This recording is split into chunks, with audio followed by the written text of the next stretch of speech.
વહાલા હરિભક્તો, આજના સ્વામીશ્રીના દર્શન. અમારી આ જીગર સ્ટુડિયો ચેનલને લાઈક, શેર અને સબસ્ક્રાઈબ કરવાનું ભૂલતા નહીં. જય સ્વામિનારાયણ.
આજે જ બપોરે અમદાવાદ મંદિરની અંદર અમે હતા ત્યારે એક ભાઈ બહારના હતા, બહારગામથી આવેલા, સીધા લગભગ બપોરે 1 વાગે મળ્યા.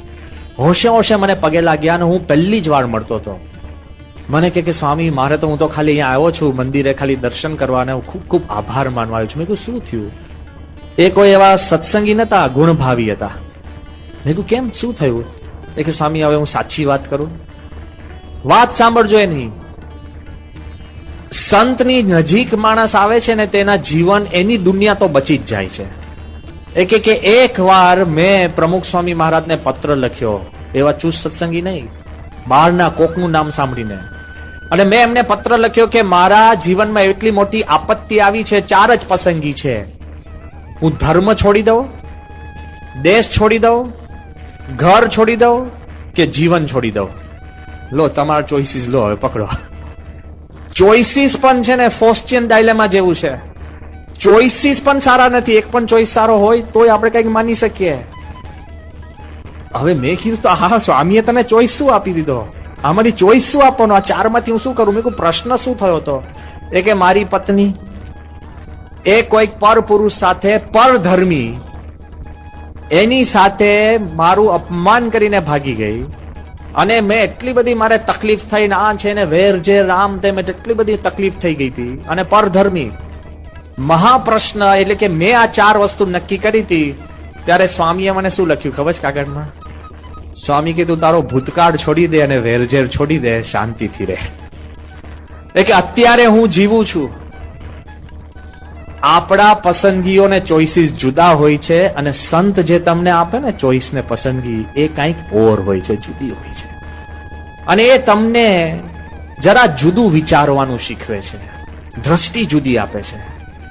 પ્રમુખ સ્વામીની વિશિષ્ટતા જ આ છે કે આપણને કંઈક જુદું આપી શકે અને એ આપણને જેમ છે એમ વાત કરી શકે છે. સ્વામી પાસે ઇલેક્શન કમિશનર આવ્યા હતા જ્યારે ભારતની અંદર ઇલેક્શન ચાલતું હતું, અને બહુ પ્રેમથી સ્વામીનો મહિમા સાંભળીને પ્રમુખ સ્વામી પાસે આવ્યા. અને એને પાછું થોડીક સ્વામિનારાયણ સંપ્રદાયનું જ્ઞાન પણ ખરું. એને આવીને સ્વામીને વાત કરી કે મેને આપકી શિક્ષાપત્રી પઢી હૈ. એને કઈ સ્વામી પાસે શિક્ષાપત્રી વાંચી. પછી એને શું કીધું ખબર?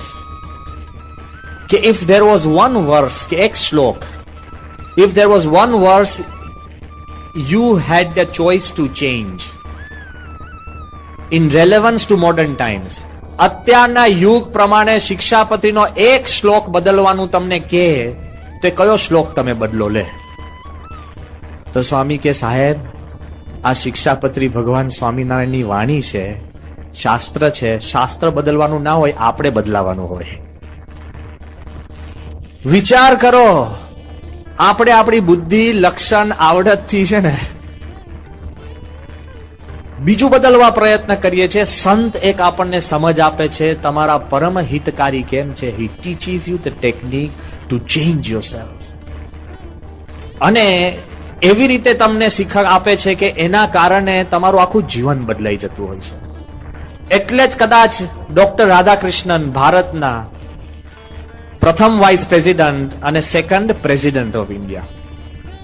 અને એ ડોક્ટર રાધાકૃષ્ણન પોતે સામાન્ય માણસ નતા, ઓક્સફર્ડમાં પ્રોફેસર, ભારત રત્ન, પોતે ફિલોસોફર હતા અને સંપૂર્ણ ભારતીય ઇતિહાસના જાણકાર ને પ્રવચનકાર હતા.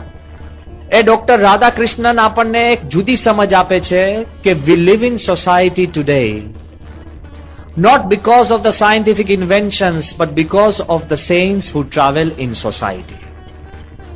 એ આપણને એક શીખવાડે છે કે આપણે આ સમાજની અંદર જે કાંઈ સમૃદ્ધ છે એ બાહ્ય સમૃદ્ધિ કે શોધખોળ કે વિજ્ઞાનના કારણે નથી, પણ જે સંત લોક જે કર્મ કરે છે, એ સંત જે વિચરણ કરે છે, જે નૈતિક બળ પૂરું પાડે છે, સામાજિક સુધારા કરે છે, જે સંત આપણે ભજન, ભક્તિ અને શ્રદ્ધાની વાત કરે છે, એના કારણે અત્યારે આપણો દેશ સહી સલામત છે. પ્રેસિડન્ટ કે છે. બ્રહ્માનંદ સ્વામી હતા ને, એ મહારાજને પકડવાયા હતા. હા, બ્રહ્માનંદ સ્વામી લાડુદાનજી નામ હતું, ગઢવી હતા. તે 4 સ્ટેટમાં ફરે, જામનગર, જુનાગઢ, ભાવનગર અને જામનગર, જુનાગઢ, ગાયકવાડ, વડોદરા, 4 સ્ટેટમાં ફરે. એક એક જગ્યા 7-8 દિવસ રહે મહેલમાં જ. ત્યાં 8-10 કિલો સોનું ઇનામ મળે એમને, આવી જાય. આખા વર્ષમાં આટલું સોનું ભેગું કરે, 1 મહિનો કાઢી આવે બસ. એટલે આટલા કવિ હતા. તો તે વખતે ભાવનગરના રાજાએ પૂછ્યું, વજયસિંહ બાપુ, કે લાડુદાનજી, તે સ્વામિનારાયણ નામ સાંભળ્યું છે? એ શું પ્રાણી છે? ગાય શું છે? આ સ્વામિનારાયણ શું છે? કે ભગવાન છે, અમારા રાજમાં ગઢડામાં રહે છે અને લોકો ભગવાન માને છે. લાડુ, ભગવાન? એવા ભગવાન કેટલાય ચગદી નાખ્યા.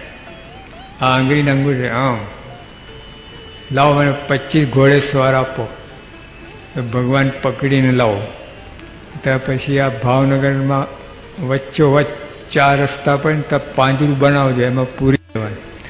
જેમના ભક્તો દર્શન કરે ફી લેવાની 10 રૂપિયા. નવું બધું આયોજન કરી 25 ઘોડે સવાર લઈ નીકળ્યા. તો પકડવા જતા હતા.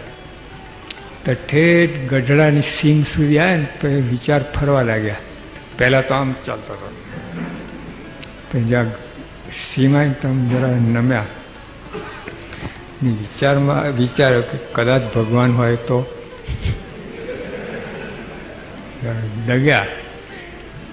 નાના નાના ભગવાન હોય જ નહીં. આ કળિયુગમાં ક્યાંથી ભગવાન નહીં? આપણે સ્લેટમાં લખીને ભૂસી નાખીએ ને, મનમાં ભૂસી નાખ્યું. નાના નાના ભગવાન હોય નહીં. થોડી આગળ પાછું વિચારો, કદાચ ભગવાન હોય તો. ના ના ના ન હોય, ન હોય કર્યું, ભૂસી કાઢ્યું જોરદાર. ત્રીજી વાર, ચોથી વાર, 5મી વાર, 10મી વખત વિચાર ભગવાન હોય તો. અમને તો કહે ગડબડ લાગે, આવા વિચારમાં કોઈ આવ્યા નથી. હવે તો કાર થઈ ગયો, ત્યાં ફસકું થઈ ગયો. તો કાંઈ નહીં, આપણે એમ 4 સંકલ્પ કરવું. જો પાર પાડે તો ભગવાન માનો. એક તો મારા નામથી મને બોલાવે. દાદા ખાઈને દરબારમાં ઘૂસું ને મારા નામથી બોલાવે. પછી ઉત્તર મુખે બેઠા હોય, ભાગવતની કથા કરતા હોય, પણ ભાગવતનું કપડું કાળું હોય. કાળું ના હોય, હા, અપશુકન. ભાગવતના 4 કલર હોય છે: પીળો, લીલો, સફેદ ને લાલ. આ 4 કલર હોય. કાળું તો હોય જ નહીં. આવો સંકલ્પ કર્યો લો. અને પછી મને ગુલાબનો હાર પહેરાવે. કાઠિયાવાડમાં ક્યાં ગુલાબ, ઘાસનું તળનું ના હોય. તે વખતે તો આ તો ટ્રાન્સપોર્ટ થયેલું બધું મળે છે. તે આવું હતું જ નહીં. ઘાસનું તળનું ના મળે, ગુલાબનો હાર ક્યાંથી લાવો? ભગવાન હોય તો આ 4 સંકલ્પ પાર પાડે. હા, ગમે એવું કઠન હોય તો. જ્યાં દાખલ દરબારો બેઠા ને, મારે આવો આવો લાડુદાનજી, આવો આપણી ફોજમાં જોડાઈ જાઓ. ક્યાં રખડો છો?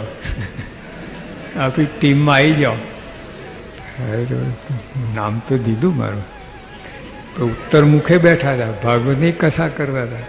પણ કાળો કપડોનો ક્યાંથી હોય? કાળો લાલ કપડું હતું. હા, 50% ભગવાન ખરા, પણ હવે 50% એ ગુલાબનો હાર 2 બાકી છે. તો તે ભરવાડ આવ્યો કાળો કામરો લઈને. ભગવાને ઓળાડ્યું એમ નહીં, આપણે ધોતી આવડાવ્યું ને ભગવાન શું કર્યું? લાલ કપડા ઉપર આ કાળો કામરો મૂકે, એના ઉપર ભાગવત પુસ્તક મૂક્યું. 75% ભગવાન થઈ ગયા. હવે ઓલું બાકી હતું ગુલાબનો હાર, એ ક્યાંથી લાવશે? એમાં આવું સુરતનું મંડળ, પેલા વાહણ દ્વારા આવે ને, સુરતથી સીધા ભાવનગર. ત્યાંથી પછી આ લોકો આવ્યા, બધા હાર પહેરવા લાગ્યા, ગુલાબનો હાર. તો એ જોયું કે ગુલાબનો હાર તો મને પહેરાવાના ક્યાં? આ તો જેનો હાર હોય એને પાછું પહેરાવી દેશે નહીં, આપણે કરીને. એટલે કે આમાં કાચું 10% ખૂટશે ભગવાન થવામાં. ગુલાબનો હારે દર્શન થયા એટલે 15% આપ્યા મારે. 10% મને પહેરાવે તો 100%. તો છેલ્લા હરિભગતનો હાર ભગવાન રાખી મૂક્યો, એને ના પહેરાવે. લાડુદાનજી અહીંયા આવો, 100% ભગવાન પકડવાને પકડાઈ ગયા. હા, મા બુદ્ધિશાળી ખિલાડી હતા બ્રહ્માંડ સ્વામી, ઓર્ડિનરી નહીં એમ તમારે. હા, અહીંથી ઓલે છેડે 2 જણ વાત કરતા હોય, એના ઓઠના ફફડાથી કહી નાખે શું વાર્તાલાપ થયો. ત્યાં ઓલે દરવાજે ત્યાં હોય ને, 2 જણ વાત કરતા હોય ને, કહી આપે શું વાર્તાલાપ થઈ, ઓઠના ફફડાટથી. કેવું કહેવાય. અને ભગવાને એકવાર કહ્યું હતું અમને, ઓલા મૃદંગ વગાડવાનું. મૃદંગ ચૌલા દેવી વગાડેલું 400-500 વર્ષ પહેલાં. પછી કોઈ વગાડી શકે એમ નહીં, કારણ કે અમે વગાડવા કેળ કમર છે ને એકદમ લચકદાર હોવી જોઈએ, પાતળી હોવી જોઈએ. કારણ કે આમ આમ તાલ મારવા ને પેલું બ્રહ્મા સાહેબ તો આટલી ફાન મોટી. ભગવાન કે આ મૃદંગ વગાડો છો. અરે મહારાજ, મારું શરીર તો જુઓ, આના માટે તો કેવી વ્યક્તિ જોઈએ, મારું કામ નહીં. હા કે ના, આજ્ઞા થઈ ગઈ, ગમે એમ કરો, વગાડો. કેવું કરવું? આટલું ફાન, આટલી કમરવાળી હોય કોઈ એ વગાડી શકે? બ્રહ્મા સાહેબ પછી વિચાર્યું. પછી મૃદંગ છે ને આમ ત્રાજવાની જેમ લટકાવ્યો, 2 સરખું આમ સીધું આમ રહે, એક દોરી બાંધીને બેલેન્સ કર્યું. પછી અહીંથી એક તાલ મારે ને આખું મૃદંગ આમ જાય. પછી પાછું આવે ને તો બીજા તાલ માટે તૈયારી હોય એ રીતે જ ગોઠવણ કરે. એટલો જ ટાઈમ લે, એટલું જ ફોર્સ લગાવે, એ બધા ટાઈમમાં પાછું આવી જાય. એક અડધી સેકન્ડ વધારે ના લે, નહીં તો એક તાલ મળે ને આમ આમ કરે ને વગાડી બતાવ્યું. ખિલાડી હતા સાહેબ, કોઈના પંજામાં ના આવે. આ નવાબ સરકાર જૂના નવાબને ઉલ્લુ જ બનાવતા હતા તો એ તારીઓ પાડતા હતા.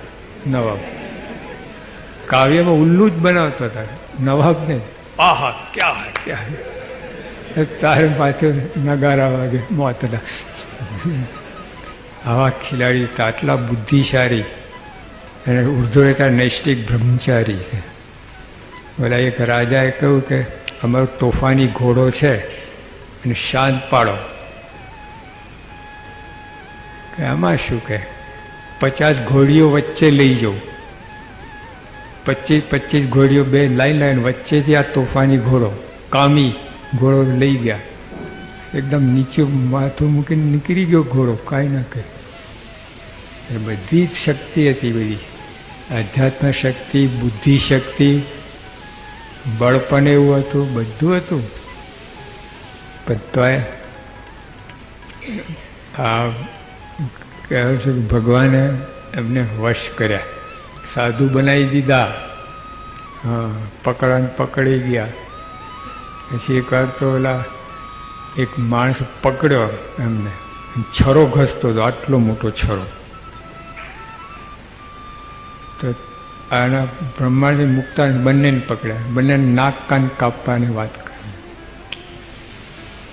બ્રહ્મા છે કે મારી નાખે તો સારું, પણ નાક કાન કાપે સારું નહીં. તે વખતે છે ને જમાનામાં કોઈ એવું ખરાબ કર્મ કરે નાક કાન કાપીને સમાજમાં છૂટા મૂકતા.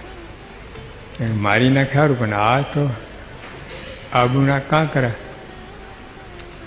મેને પૂરેલા હતા. પછી બ્રહ્માંડ સાંઈ જરા ચડી ગઈ. મુક્તાને કે મુક્તાને ઠેકાણે પાડી દો. અને મુક્તાને કે ના થાય, આપણે સાધુ છીએ, એ ભલે નાક કાન કાપે. હવે કરોડો જન્મ બૈરા છો માટે નાક કાન કપાયા છે, આ જન્મે ભગવાન માટે નાક કાન કપાવાના.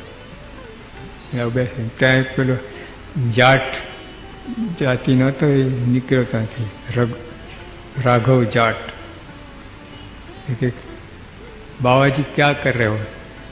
કે સ્વામિનારાયણના મૂડી આવ્યા ને એના નાક કાન કાપવા છે. ઓલા દ્રષ્ટિ કહી કેવા છે, બંને એમ ધ્યાન ધરતા હતા. મુક્તાને કે ભજન કરો ભગવાનનો. બ્રહ્માંડ સાંઈ જે ભગવાનની ઈચ્છા એમ થશે. અને જોયા કે આટલા સારા સાધુ, નિર્માની સાધુ, અને નાક કાન કાપ બે ધોલ મારી ગયેલા છે બાવાને. હરામખો લાત મારી કાઢતો, ધક્કો મારતો કાઢી આવ્યો. અને આમને બંનેને કહ્યું કે તમે હાલો, છોડી દીધા. પણ કહેવાય આવી બધી પરીક્ષાઓ થઈ, આવું બધું થયું. બધી રીતે બળ હતું, શરીર બળ હતું, બાવન 32 બહાર કાઢી નાખે. હા, શરીર બળ, બુદ્ધિ બળ, આત્મબળ બધું. પછી આવા બ્રહ્માંડ સાંઈને આવી કસોટીઓ કરી છે. હા, કારણ મહારાજ કે બધાને આટલું જ આપવું છે મારે. કંતાન, ધોત્યું નહીં, કંતાન. એ પર કેળથી નીચે અને ઢીચણથી ઉપર, અને 2 હાથ, વધારે નહીં. બધા લાઈનમાં આવીને લઈ ગયા. બ્રહ્માંડ સાંઈનો વારો આવ્યો. મહારાજ મારું શરીર જુઓ. કે મારે તો એક જ ન્યાય, 2 હાથથી વધારે નહીં. પણ મહારાજ આટલું ખૂટે છે, કઈ બાજુ ખુલ્લું રાખવું? કારણ કે જે કરો કરો, પણ આટલો ન્યાય આવે. પછી બ્રહ્મા ઉપર જોવા લાગ્યા. મારે કે ઉપર શું જુઓ છો? મારે એક નખ જેટલો ભગવાન પૃથ્વી પર હોત ને તો ચાલી નીકળો. હા, પણ તમારા વેલા કોઈ ભગવાન છે નહીં, એટલે મારે શું કરું? નાગા ન ચાવો, જે કરું કરવા તે તમને મૂકીને જવા એમ નથી. મારે આપી વધારે મોટું કંતન. પણ આવી પરીક્ષાઓ, જે આટલું બધી સાહેબી છોડીને આવેલા. પછી ગાયકવાડ સાહેબની ઓફર હતી કે બ્રહ્માંડ સાહેબ તમે ત્યાં ભરાઈ રહ્યા છો, મારા રાજમાં રાજકવિ તરીકે તમને રાખવું. 25 ઘોડા આપું, સોનાની ચાંદીની પાલખી આપું, આટલા રૂપિયા બધું આવું, તમે આવી જાઓ. મહારાજે વાંચ્યું. મારે બ્રહ્માંડ સાહેબ લો અમે તમને ખોરી જાર આપીને કંતાનના કટકા આપીએ છીએ, આવો ફરાય છે, જાઓ. મને આંખમાં આંસુ આવી ગયા. મહારાજ શું વાત કરો છો? મુખમાં પાન ચાવે પછી કોલસા ચાવે અને તમારા ગુણગાન ગાયા અને આ કાદો કચરો એના ગુણગાન છે શું? ભલે ને ગાયકવાડ પણ માટીનું પૂતરું જ છે ને, અભિમાનનું પૂતરું જ છે ને. તો અમારે કે કરો તૈયારી, આવી જાઓ. પછી આ બધા દુઃખ સહન કરો, અપમાન સહન કરો, બધું કર્યું. બ્રહ્માંડ સાહેબ વડતાલનું મંદિર બનાવેલું. મહારાજે એમને મૂડી મોકલ્યા. બ્રહ્માંડ સાહેબ જરાય વિચાર નથી કરતા કે આવો અન્યાય, મેં શું બગાડ્યું છે, મારી શી ખોટ છે, શું કામ બદલી કરે છે, કોઈ વિચાર નહીં. સ્વામિનારાયણ મારા ઈષ્ટદેવ છે, મારા ભગવાન છે, મારા ધણી છે, હું એનો વેચાણ છું. કોઈ વિચાર